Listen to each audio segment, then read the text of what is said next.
Welcome to the Project Vanguard podcast, home of the community of veterans in energy, where we explore the journeys of veterans leading in the energy space. We're building American energy dominance through an all-of-the-above approach, where energy security is national security, and increasing the veteran workforce in energy is the best way to advance our industry. I'm your host, Kevin Doffing. Today's guest is Brian Chen, an Army veteran who started out in behavioral health science and wound up in Afghanistan as a saw gunner. These days, he's helping lead the charge into Texas' data center boom, working at the intersection of land, energy, and infrastructure development.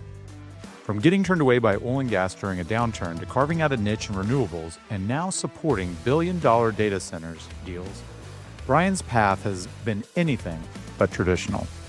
But what ties it all together is his approach. Figure it out, keep moving, and earn your place. In this episode, we talk about how veterans break into the energy industry, why Texas is becoming the ground zero for AI infrastructure, and what policymakers need to understand before they try to throttle back the power market. We also talk about trust, leadership, both good and bad, and what it means to keep a mission mindset after the uniform comes off. If you've ever wondered how a tattoo, a ruck march, and a forward observer slot in Afghanistan connect to the future of American energy, this one's for you. Let's get into it. Brian, man, thanks for joining me today. I can't wait to dive in on this with you. I think you were the very first vet that I really met in this industry. It's been a while. I know. It's like, another guy that was in the infantry, but not in the infantry. Yeah, like I faked it till I made it. I still didn't make it all the way. As you see behind me, there's a little cab badge, so you know it's not real. Hey, we've already talked about it. You have like one of those real cab badges. Yeah, definitely. It's okay. I just had the Afghan medal because nobody's gonna know that I actually got a cab badge. Because you know the perception of it, right? You're like, oh, yeah, did it really count? Yeah. Did it really happen? God. Yeah.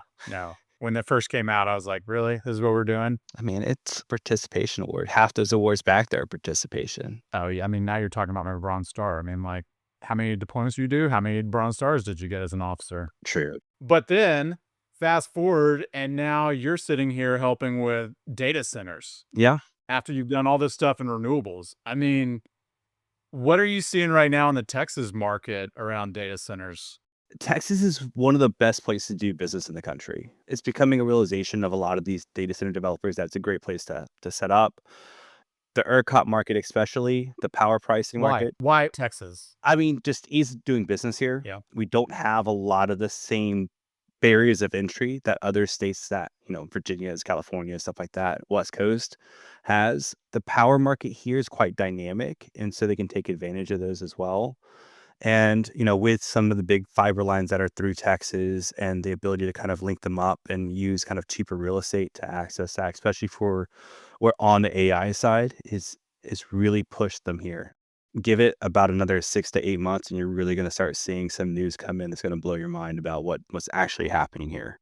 So when you say like the ease of doing business here, but then you see all these bills coming out of the Texas legislature being proposed there, what's that conversation like with your clients when they see these things about the ability to ramp, power gen installation, access to power, and then just the regulatory market kind of leaving our libertarian free market mindset here in Texas towards, I don't know what we're doing. It gets scarier as that bill progresses. I mean, we've seen some really dumb stuff be proposed in House bills in the past. But I think when the rubber meets the road and these guys actually go into these bills and see what they're going to do to their communities that they represent, I mean, you're leaving millions of dollars in tax revenue off the table if some of these go through. And so I think it's more of a posturing thing that they've done. It's like, oh, we're anti-renewables. Oh, we're anti-this, just to like have that save a face. But when it goes to a vote, that's when you really see that, they have people like you and others kind of lobby them a little bit like, hey, this is what this actually means. And if this does go through, the impact in your community or what could have happened will not be there. And so that's one of the things, like, for my friends, especially come from renewable energy, and you kind of made it sound like I don't do that anymore. I still do a lot. A lot of the projects I have are on the renewable side. But when I'm educating, I call it educating, friends and family on social media and stuff like that, I'm like, you have to understand like what these projects actually do for the community. Not only, I'll pull my little ERCOT app or whatever and like show the actual generation that's happening, but the actual real money that's going to these communities that are allowing them to build those new schools, the stadiums and the roads and the infrastructure that's going behind that, and the true impact that they have really opens their eyes, because all they see is like, oh, oh, they get a tax credit. Well, yes, but there's also so much good that's going on behind that. And on top of that, keeping the lights on during the summer. Yeah. So just to keep everybody on the same page, can you talk about what you're doing now with Stewart Title and how, why are data centers suddenly becoming a big deal for you personally, having been in renewables for so long? So, yeah, I mean, what we do at Stewart Title, we help developers understand their land risk.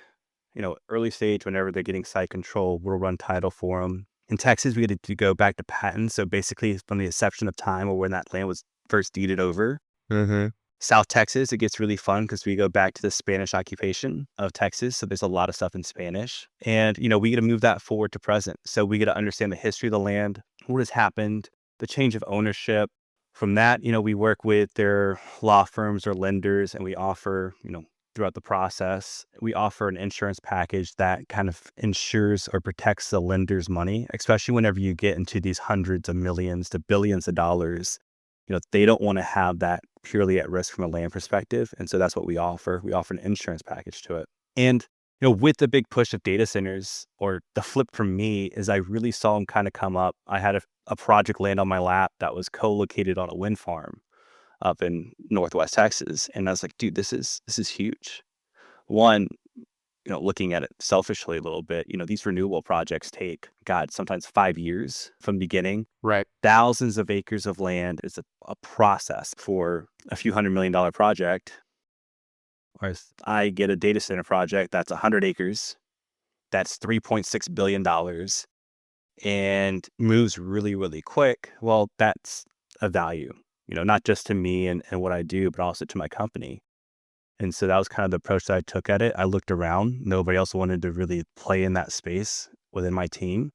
My competitors were not really doing a lot in the space. And so I just jumped in both feet last year. Started asking to be, I was like, hey, can I speak on a panel? Hey, can I speak on a panel? Hey, can I do this? You're on every panel of LinkedIn, so you believe.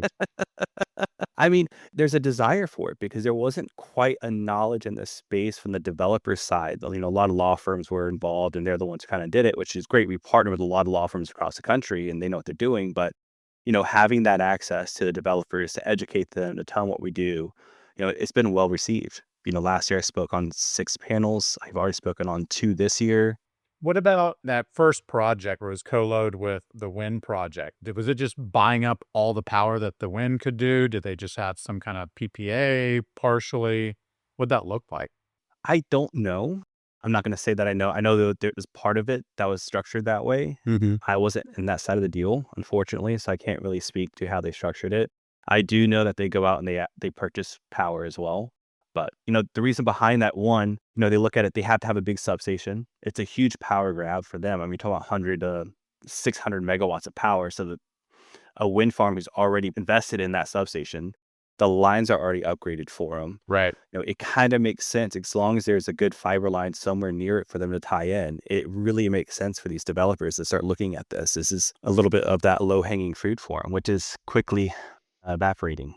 Well, hopefully we keep Texas, and open for business. And one of the bills talked about the power of the police state. And I'm like, this is a Republican bill? Like we're talking about a police state in the legislation? I mean, it's like a one-page thing. It's not like buried on page like 73. Like it's crazy, man. So as we're talking about the police state and bouncing around and doing different things, you aren't always going to be in the Army, let alone in renewable energy. Didn't you tell me once that you were originally going to be in the Air Force? So when I was 18, I think, kind of when I turned 18 was about 3 or 4 years after 9/11.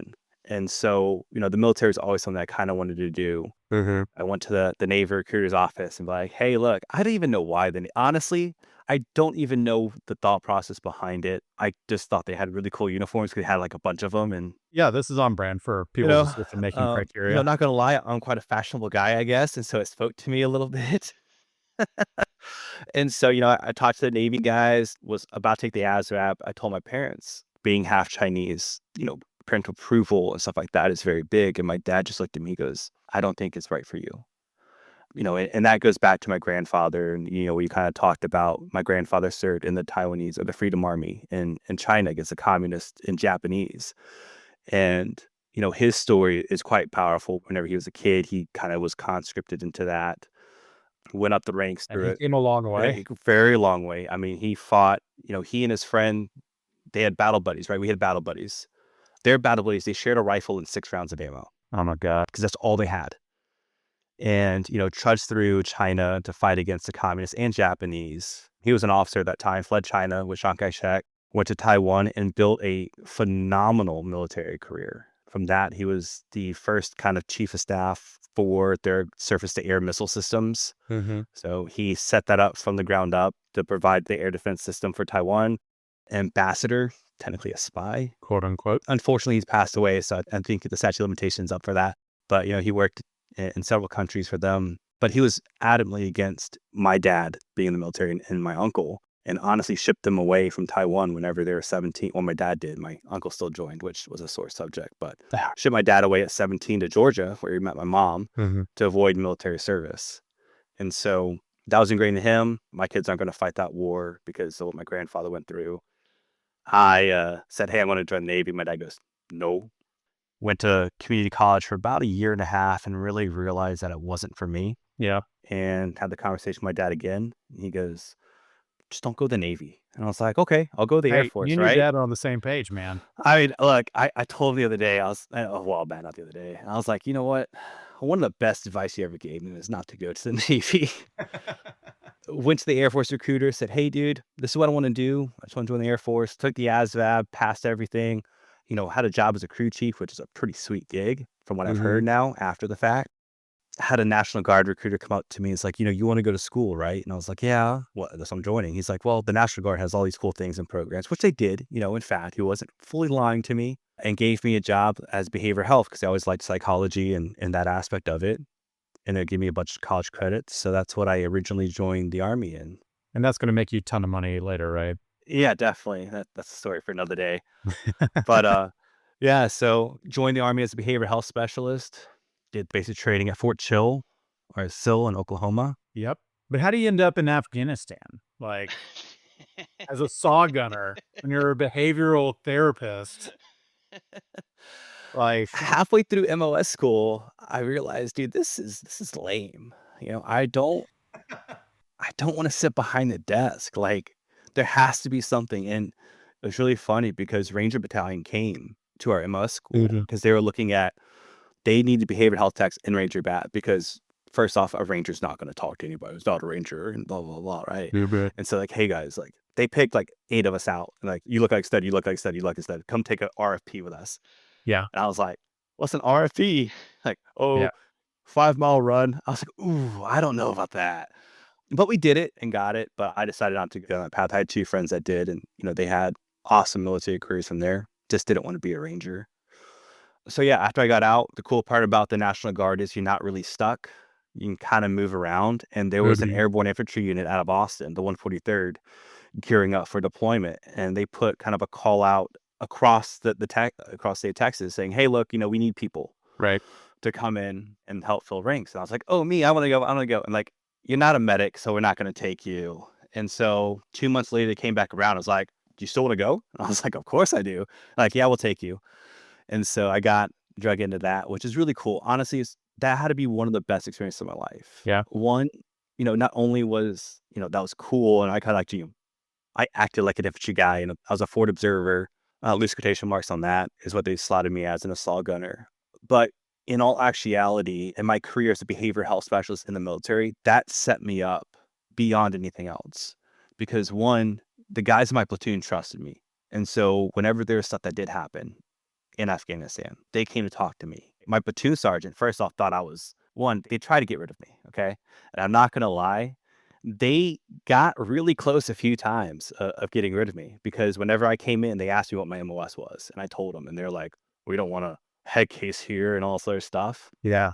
I had to train twice as hard as anybody else. I got smoked twice as hard as anybody else. And I had to learn those weapon systems better than anybody else because I had to kind of like show them that, look, I'm not just this weird medical office guy, right? And it got to a point where If I beat any of the infantry soldiers at anything, like an infantry task, they got smoked because I should not beat them, right? I should And not that's beat how you them. make friends on the team. Well, one, it gave me a lot of What's credibility. up, Bluefout? Look, it was either him or me at that I point, know. and I had to prove. But, to that though, like I gained their trust. And so when we were getting ready to go, one of the guys found out his wife cheated on him. And that's hard Yeah. behaviorally. But guess what? Like, because I was there, the platoon sergeant trusted me and he brought me in and said, hey, look, like, let's talk about it. What are our options? How do we work this? While in Afghanistan, there was several things that happened to some people, just fact of war. And, granted, I went through it myself, but I understood kind of what was happening to me and like how I could process it. But these guys didn't have those same coping mechanisms or understanding of how. Right. And so being there for them, and even the active duty guys working with the combat stress team in Afghanistan, sitting down, helping them get a guy exfilled who was literally probably going to kill himself and getting him the help that they needed was huge. And like I saw the value of my job. Even, coming back home and not being in that unit, dude, we were doing the SRP. I don't even remember what the acronym means, but getting a unit ready to go, like, the deployment status, Yeah. the pre-deployment. And so part of it is a psych eval. We all know that. You sit down and do you feel like hurting yourself or hurting others and all this other stuff? Because that's the I time did. people are going to self-disclose, right? Like, Yeah, definitely, right? Well, you'd be shocked. But like, granted, I had my cute little cab badge on. I had my deployment patch, and it was an infantry unit. And it was me and two other behavioral health techs and a psychologist with 150 dudes. And they're like, all right, hey, like they saw me, introduced myself, like it's a little classroom. It's like, all right, we're going to break out. You need to come through and you're going to see one of the three techs. right. I had 150 dudes in my line. They didn't talk to anybody else. I did 150 intakes over 2 days because they understood that I understood. And so that was a huge part of that. And I'm really grateful for both of those experiences and having that capability. And it helped me graduate college a year and a half faster too, so I can't really complain. No, I mean, that was the thing that kind of struck me when we met. I'm like, okay, here's somebody who's been in the shit. And then getting into the industry, you were in renewables before I did, but the trust, I mean, just like you were just saying, I mean, having that trust is such a huge factor. It's such a big piece of what we're doing even right now when we're helping more veterans get into this industry. Other veterans aren't the smartest people to help you get into the industry, but it's the fact that you connect with them. They're open to meeting. I was talking to the CEO of one of these utility scale renewable companies. He's a West Point grad. And he told me if a vet reaches out to me cold on LinkedIn and I've never met them, I have no idea who they are, but they want to get in this industry, we will make time for a call. And I do the same thing, but it's because like the access, the understanding of what you've been through. And that's one of the big things with Project Vanguard of, having that Slack channel where people join and then they get in and there's 200 plus veterans that you can go talk to that work in the industry. And some of them are going to be around the corner from you. Some are in the unit that you were in. Some of them are just like, we have a whole bubblehead channel. And I'll be honest, I keep forgetting that bubbleheads are on the subs. I always thought it was like the carrier guys. I don't understand that world. I'm still learning. I So- don't, that's that, thankfully missed the Navy boat. You get Navy boat, but yeah, off of that. yeah. They're a special breed. I mean, like, so we're talking about workforce. Wasn't that your entry point into the industry? Yeah. So, I graduated with a bachelor's degree in psychology and a minor in business because, from that experience, I wanted to be a psychologist and help and work through. And I quickly realized while I was in my undergrad, one, that may not be the best way to do it by being that required field. Two, looking at what I wanted from my life and, how I could provide for a future family wasn't the best way to do it. And so, I still volunteer on the side. I still, work through some programs as well to help veterans. It's just not as a PhD or a counselor. Yeah. So, yeah, I did that, graduated. I wanted to be in oil and gas sales is what. There's money. Yeah, hey, look, good money. And my dad worked oil and gas and, he had those sales guys take him out all the time. I was like, this is what I want to do. Graduated college in December of, I think it was 14. And that's when oil was like losing its mind and nobody was hiring. And so that dream of being an oil and gas business development guy quickly went out the window. And I got approached by a recruiting company saying, hey, look, we're hiring to hire people for companies. I said, okay, well, what, industry? They said oil and gas. Kind of ran a small team within that recruitment company. And I got a call from this random small renewable recruitment company in Scotland saying, hey, look, we're looking at bringing someone on to set up a US version of our business in the US. Not going to lie, I was not very educated in this space and perception of being raised in South Texas, in the South, and like what renewables is and the typical philosophy behind it. Didn't have the best view of it in my mind, but I did research on it. And in the military, they always tell us, like, take every single opportunity that's given to you. Take every single school Yeah. that, they're willing to offer you, say yes, no matter what. Right. And so I somehow, I don't know why, because I had no real background of what they wanted. I guess the guy just liked me. And they offered me the job. And I looked at my wife at the time. I'm like 26, no kids, no responsibilities. Like, I'm going to YOLO it. I'm going to go. If they're dumb enough, Tom, if you're watching this, I'm sorry, but if you're dumb enough to hire me, then I am smart enough to take this job. And I did. And I made the pivot into renewables. I was a managing consultant for them for a while, got promoted to head of development and whatever recruitment for them. Worked there for almost 3 years and purely just worked on my Rolodex. Honestly, I thought I was going to stay in that job. I didn't see myself really leaving it. Yeah. So go back. Now you have this perception. You're a hunter. I love getting the photos. But like, what surprised you when you were first getting in that you didn't know, or you corrected something you assumed? It's just the misinformation that gets put out, like, oh, wind turbines kill all these birds, or, the solar panels leak toxic into the ground and like it's dead.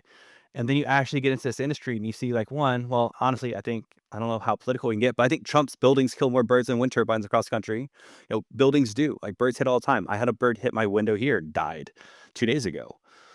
Those accidents happen, and it's an unfortunate part of life, I think, is what the big thing is. Driving, how many squirrels get killed by vehicles a year? Oh, if you look at like the cats, just like stray cats. Like if you Yeah, really I were mean, worried about birds, you'd go neuter stray cats. it's the stuff like that, like where impressed upon me so much, and like, you don't have a great worldview. And one, like, as a veteran, I think we do have a different type of worldview. We're more open to things as well, right, than most people. And, having that kind of exposure to other people and other cultures while I was in the Army, I think helped as well.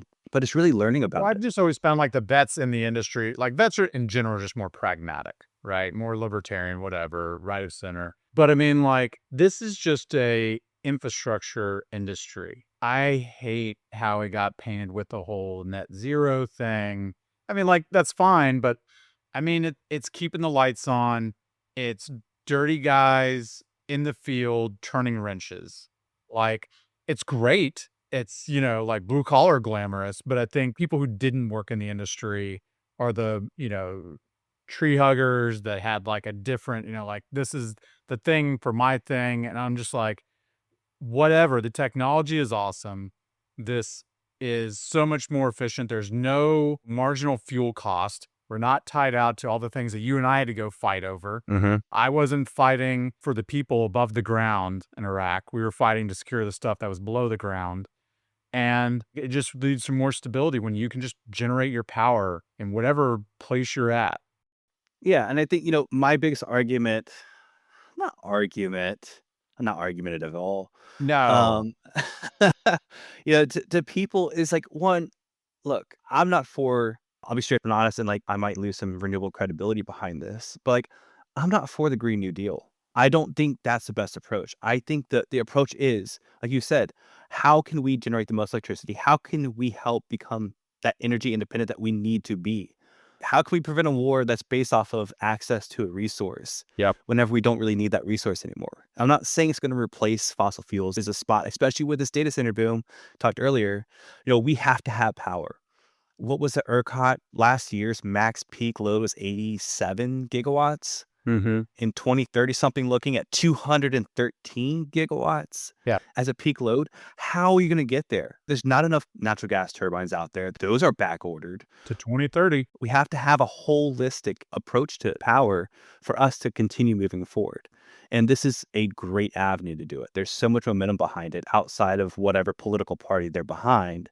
It gives you that ability. I mean, last year, energy storage saved ERCOT because of the ability to come on and cover that load whenever natural gas couldn't make it because there was some sort of unscheduled maintenance. There seems to be a lot of unscheduled maintenance. They took it off the app. I don't know if you noticed it or not, but they took that off the app recently. No, I Because I haven't was seen that. tracking it. Like there's 12 to 16 gigawatts of traditional power that would be down for unscheduled, see me in quotation, unscheduled maintenance. And they took it off the app now. But that's kind of my spill behind it. And that's why I always tell everybody. I was like, look, I'm not here to take away your gas car. I drive an EV because they're freaking fast and I like Yeah. going fast. Yeah. I don't expect you to go buy an EV. That is your prerogative, man. Like we're hopefully living in a free country where you can make those decisions of whatever's best for your life and Right. how to go for it. But Sounds like conservative values. Crazy. I know, right? It sounds like common sense. Yeah, that too.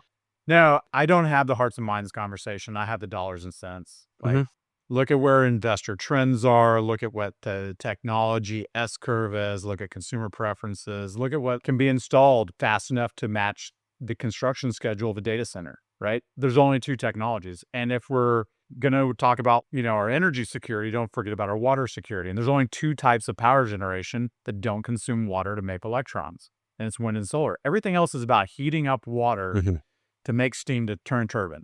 Even nuclear is like that. So I just think nuclear that, have access to so much fresh water. Oh my God. And I mean, that was the big push in the last Texas legislative session was the water bill. It's just going to continue to be a thing. And if we're going to triple our power gen in the state in a relatively short amount of time, think how much water that's going to pull out of Texas farmers, and it's going to start hitting municipalities. And there's so many knock-on effects. I don't think people are thinking about what that does. And you and I have been places where, maybe I saw it more in Iraq than you saw in Afghanistan. But when there's lines for gas and people are just having a fist fight, because it's not sectarian violence, it's not an insurgent, it's just neighbors pissed off at each other because they can't get what they need to survive.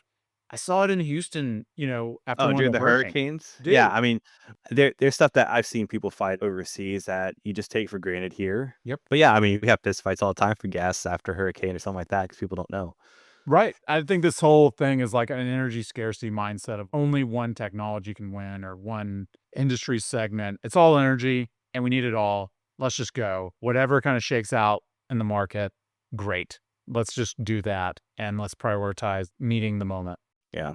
Getting back into that, looking at what this market can do and what this market offers and the solutions behind a problem that we're going to have and will continue to have for as long as we live. Renewables plays a huge piece in that puzzle of energy and energy independence, which is what we all want. Right. I think people forget how good we have it. We're on the eastern side of the Sun Belt, right? This nice little bit going out into the southwestern United States. We're on the bottom of the wind alley. So we catch all this wind and then we have oil and gas resources. We've got everything. And to not utilize all of it is just shameful to give up all that ground. You don't go into combat and be like, you know what? I don't like tanks.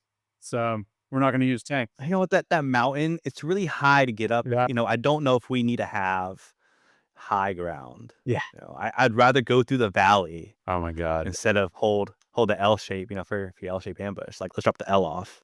Yeah. But it's insane. But it's where we are right now. And I just think that going back to what you were talking about with your cognitive behavioral background and just having all those guys line up in front of you, there is just a special place that veterans have in this moment. We signed up to do something that wasn't about us, right? We're now working in an industry that is serving our country again.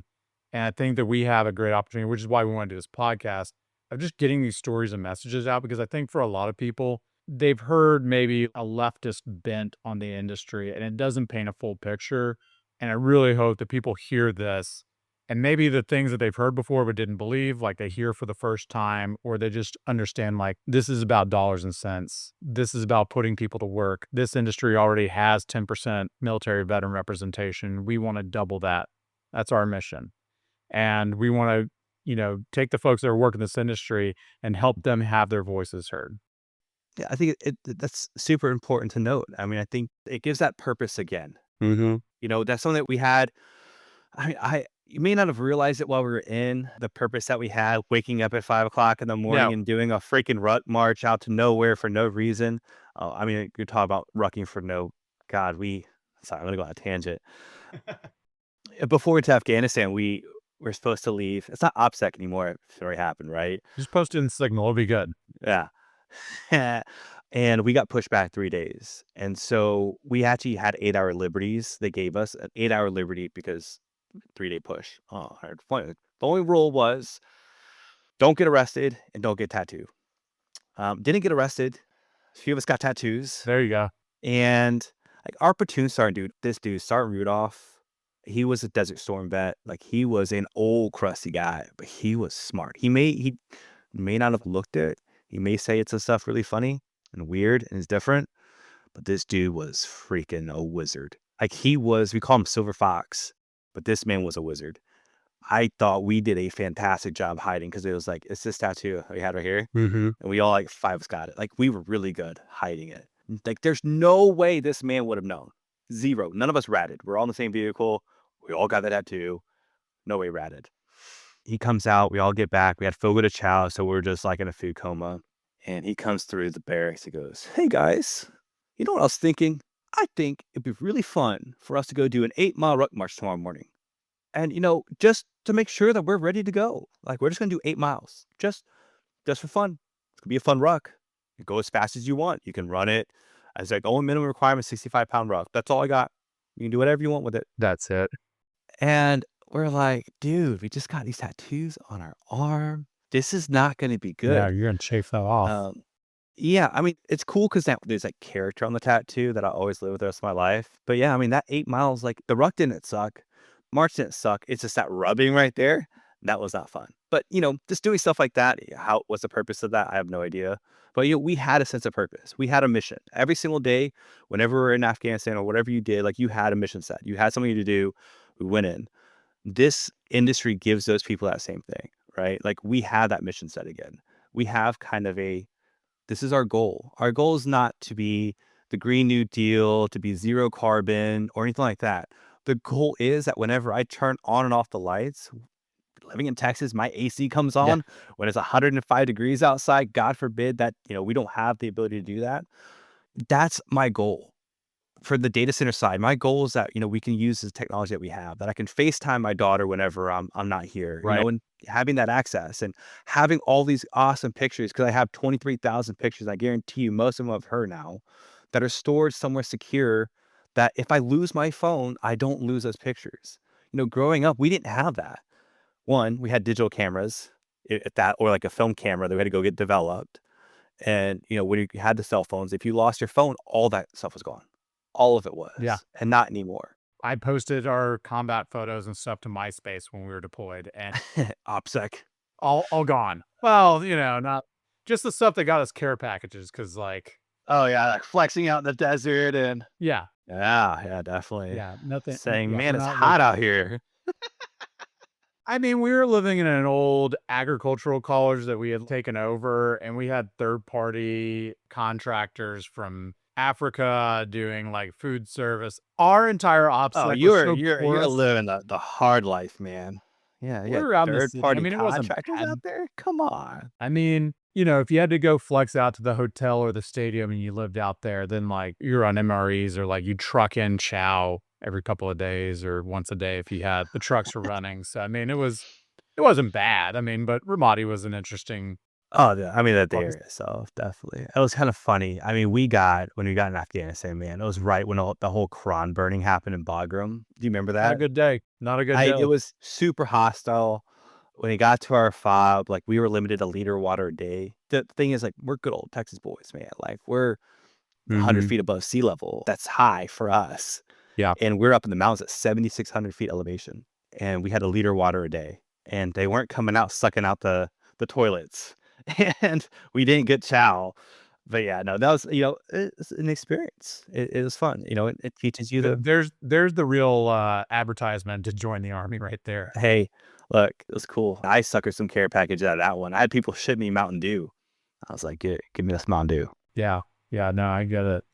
Well, so you've done the recruiting thing. You got in this industry before I ever did. What's your advice nowadays for veterans that want to get into the industry? Yeah, I mean, ask questions. I mean, it's not only the fact that veterans are very open to supporting you, helping you, teaching you this. Like the industry itself is so open. And like I don't say that lightly, but I mean, whenever I first joined, I was able, like guys like Mike Skelly, guys, that are similar to this dude was a big deal. And yet he was cool, Yeah. sat down with me. I still have a really good relationship with him. But there's a lot of people in this space that if you're willing to learn, they're willing to teach. And I think unlike whenever oil and gas, it's a good old boy club. You have to know somebody, and like that's your only way in. You're not breaking into that industry off the bat. Renewables, I can tell you at the top of my hand, like there's 5 people that I can give you names and numbers of who are high, like mid senior level VP, CEO level. Yeah. That will take a call for you. And I think that's cool. I don't think there's many people that started off as a summer intern and have just worked their way up through the industry. Like it's not that mature as, some of these other things. Like if I ever try to get someone a job at Shell or Exxon, good luck if you didn't start there when you were an engineer interning in college, Yeah. And I think eventually this industry will get that way. But I mean, like it's so easy to come in, but you got to talk to somebody to find those entry points. hmm I will say, and I've been trying to figure out how I was going to like throw this in our conversation, but it's something I wanted to kind of say Yeah. in Go ahead. general is, and people who are looking at hiring veterans in their organization as well, and also a veteran looking to do that. Everybody says, veterans have impeccable leadership skills, which is very true. We do, we have the ability to calculate and, work under pressure. I had a conversation the other day with a few people, and I was like, it's not because who we are as a person. One is because this decision, either way, is not going to kill us. It's not going to kill our Mhm. friends. So there's a lot less stress behind it. But, the military teaches you how to lead, but it also shows you, I'm not throwing shade to any of the officers, Go ahead. but it also shows you how not to lead. Yeah. There's so many examples in the Army that I've seen of leaders who didn't know how to lead, who are in leadership positions. And as those lower enlisted soldiers who are working up those ranks, if we got to witness what great leadership was like Sergeant Rudolph, and I got to see what poor leadership looked like, not saying names on that one, but I thought you were just gonna say my name just to be no, like, look, we no, never worked directly together, so I don't know. But you know. and I You think that's the most important thing. You could have a great leader who's always had great leaders around him that doesn't know the stress and the struggle behind that. But having to lead with poor leadership around you, I think builds so much more character. And that's something that a lot of, like, I guarantee you every single veteran can tell you multiple bad leaders they've had within the chain of command. Oh yeah. And I think, that teaches at a certain level of what not to do and how to do it better moving forward. Because I can tell you, whenever I was in there, I was like, I will not be like this guy. I will not be like this guy. I will not treat my soldiers like this. And I carry that to this day of how I look at, my staff and stuff like that, of like, I will make sure I'll never do this. It's been 15 plus years. I still carry those lessons more, honestly, than I carry about the good leadership qualities that were taught or I Yeah. saw. Yeah. No, it gets into your bones. And I mean, I think that that's a good thing. So last thing I'll ask you, Brian, before I let you go, you're seeing the upstream impact of what this proposed legislation is. If there's legislator or, elected officials or staffers listening to this, what do you want them to take away from this conversation going into everything that's happening legislatively right now? I'll say just take a tactical pause. Like, take a second and really read what this means. Really understand at a deep level the impact and not just the words on that page. Like, think about the constituents within your districts. Yeah. Think about what will happen to those schools, that what could happen if this was removed. If you didn't have these projects coming into your communities, not only you're talking about the work that comes with the jobs, the high quality jobs, the high paying jobs, the benefits, stuff like that, but the long-standing impact of the tax revenues and just what it brings to those cities.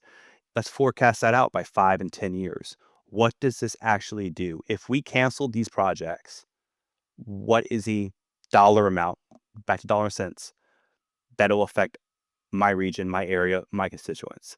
Because if you do that, you really quickly realize that it's not about the Green New Deal. It's not about whatever it is. Even on the data center side, we're seeing a lot of kind of pushback on the data center side right now. But it's not just about, oh, not in my backyard.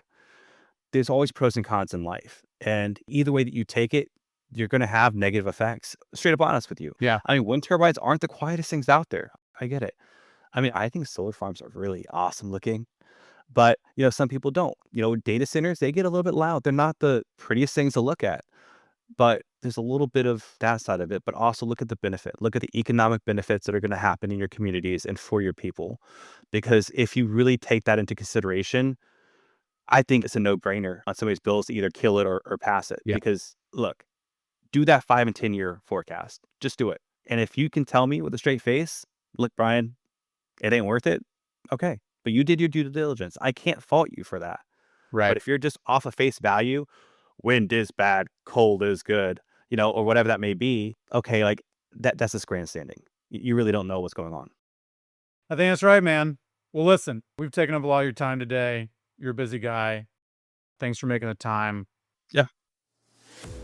Thanks for tuning in to the Project Vanguard podcast. If this episode sparked something for you, share it with someone who's ready to think differently, whether it's about an all-the-above energy approach, how energy security is national security, or the veteran workforce in our industry. If you believe what we're building, a quick review goes a long way. You can do that wherever you get your podcasts. And until next time, keep up the fire.